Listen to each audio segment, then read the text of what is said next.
Hi everyone! Imagine you see a cat outside and immediately feel the urge to save it.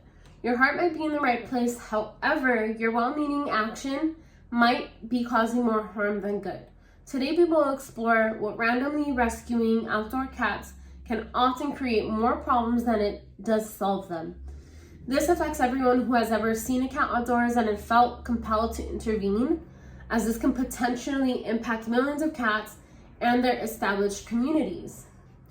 We will be examining the problem of misguided cat rescue. We will discuss immediate actions that we can take to help appropriately, and we will also envision a better future for both our cats and our communities. Let me explain how misguided cat rescue disrupts established feline colonies and overwhelms our animal welfare resources.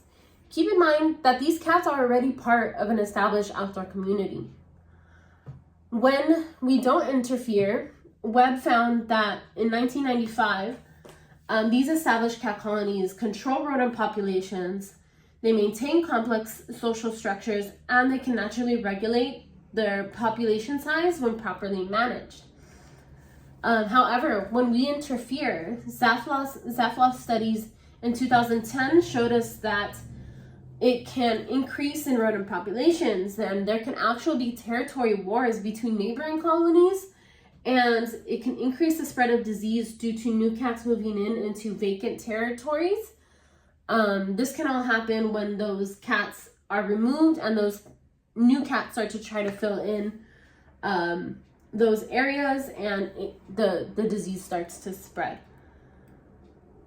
A second issue that presents itself is that rescuers don't realize that there is a shelter crisis. Kilgore and Flockhart's in 2023 revealed that 61% of shelter populations are rescued strays. This is posing a major impact on daily shelter expenses, as the shelters are overwhelmed and operating already beyond their capacity. And this was found by the American Humane Society in 2023. And unfortunately, these things are causing an increase in euthanization rates, especially during the peak rescue seasons. This leads us to our last and final point of our resource misallocation. According to the journalist Allen in 2023, he wrote that emergency medical care for genuine abuse cases are decreased by 28% due to the resource strain. It's diverting financial support from critical cases and causing veterinary burnouts, as discussed by Steffi in a medical journal in 2023. Now that we have identified the problem, here's how we can transform this challenge into positive change for our city. We should use the Feline Behavioral Assessment Scale, as this is an observation-based tool. It helps us to establish if a cat is owned, if it belongs to a community, or if it is indeed a stray that needs our help. In documenting these observations, it can result in the reduction of accidental displacement of owned cats. It can also result in stable managed colonies that naturally decrease over time, and it can also direct resources to the cats who truly need it. As a community, we should follow the success story of Portland. As in Portland in 2014, they established a community cat program that implemented a citywide identification system, and they also established neighborhood programs and developed community education programs. This all helped decrease euthanization rates, it decreased colony sizes, and it saved the city lots of money.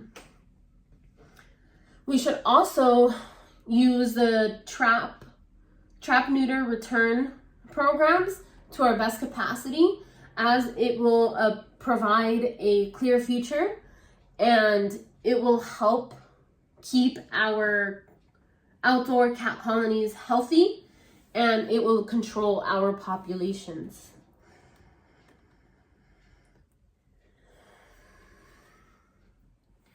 Now imagine these changes implemented. With this new vision, there are measurable impacts of utilizing this smart cat management. There are economic benefits. For example, it will reduce shelter costs, it will decrease pet control spending, and it can also increase property value due to effective pest management. There are also environmental impacts, as it can create a balanced ecosystem supporting our local bird populations. It can also, these cat colonies can also naturally control our rodents, and it can also reduce our carbon footprint from shelter operations. There are multiple social progressions that I can see happening. For example, if we create educational programs that create a generational change in how communities view outdoor cats, we would really benefit from that. It would also create multiple volunteer opportunities for people of all ages, and it would shift our shelters from a crisis management position to a prevention position, which is huge. Now, this is how you can help today. We can help by observing and documenting, identifying those cats that belong to colonies or are owned or that actually need help can go a big way into managing and reducing resource waste. You can also join a community Facebook, as in doing this can help keep you informed as to what's going on in your city, and it can provide foster cares for cats in the TNR programs, and it can also provide resources for need-to-need base cases. You can also volunteer at your local TNR programs, as these programs do not function without their volunteers. Lastly, you can also support policy change and attend a city council meeting by letting your voice be heard. Before you rescue cats, you want to stop and assess the situation. Ask yourself if it is truly in danger or if there are signs of existing care. We have seen how randomly rescuing cats can harm cats and their communities.